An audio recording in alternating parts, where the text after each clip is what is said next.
Bonjour tout le monde et bienvenue dans cette nouvelle vidéo. Alors vous étiez très nombreux à me demander de vous faire des vidéos sur la domotique et les objets connectés pour la maison. Et j'avais également envie de vous en parler depuis un bon moment. Et ça y est, ce moment est enfin venu car je vais refaire toute la partie domotique de ma nouvelle maison. Et je profite de cette occasion pour partager avec vous des astuces qui peuvent vous aider à gérer et à sécuriser votre domicile. Donc installez-vous confortablement et on commence juste après générique.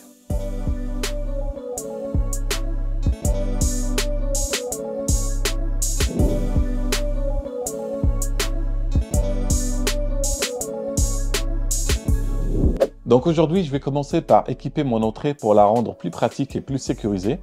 Et pour ça, je vais utiliser des produits connectés de la marque Yale, qui est le sponsor de cette vidéo.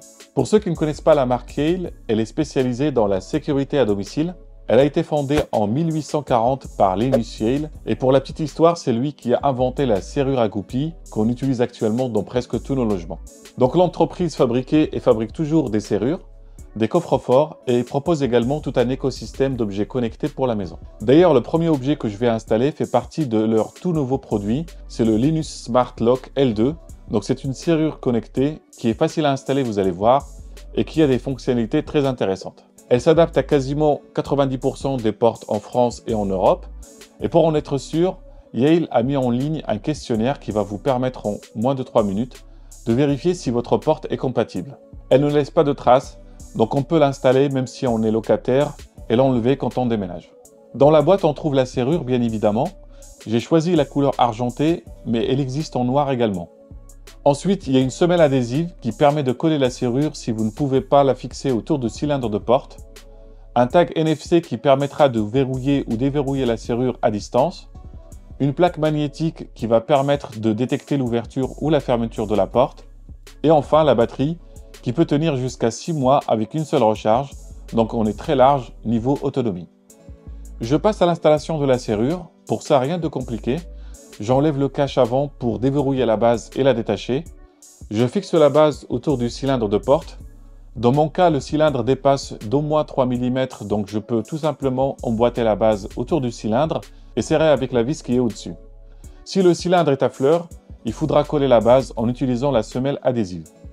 J'installe ensuite une clé dans le cylindre, puis je viens clipser la serrure sur la base en faisant passer la clé dans la fente à l'arrière. Je finis par verrouiller la serrure sur la base avec le petit loquet jaune et c'est déjà installé.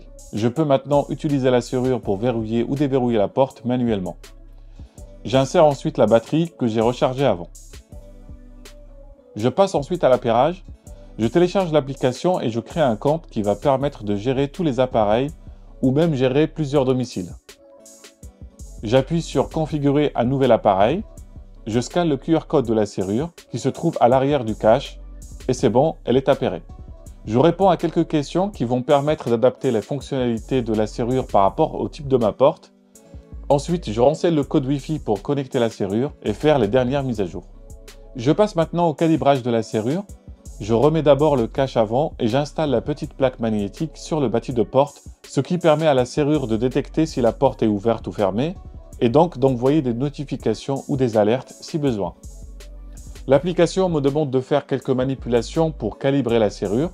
Il faut tourner le verrou à fond en position verrouillée, puis en position déverrouillée, ensuite d'ouvrir la porte ou la laisser entrouverte, etc.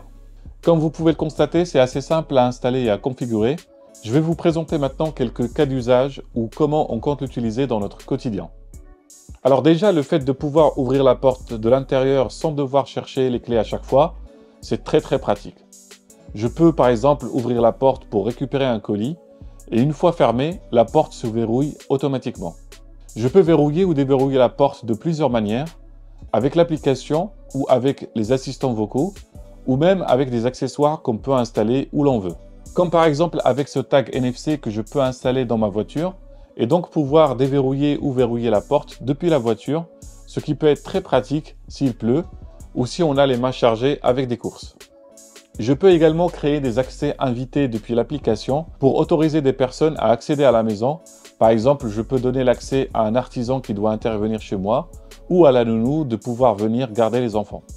Il y a plein d'autres cas de figure où cette serrure peut être vraiment très utile. Si par exemple une personne a besoin d'un suivi médical, elle peut donner l'accès à une infirmière ou une aide-soignante les jours où elle doit intervenir chez elle. Ou si vous avez un sas d'entrée, vous pouvez donner l'accès à un livreur pour déposer un colis chez vous en toute sécurité, même en votre absence. Bref, vous l'avez compris, on gère totalement l'accès de son domicile. Tout ça peut se faire à distance n'importe où dans le monde. Et on a également l'historique complet des personnes qui ont utilisé la serrure. Il existe d'autres accessoires qu'on peut utiliser comme un clavier sans fil qui permet de déverrouiller la serrure avec des codes. Là également, on peut créer des codes valables temporairement ou à usage unique, etc. L'accès et le verrouillage de la porte sont réglés. Il me reste encore un autre problème à gérer et j'imagine que je ne suis pas le seul dans cette situation. Je commande beaucoup en ligne et j'ai toujours ce problème du livreur qui passe dans les horaires où personne n'est à la maison.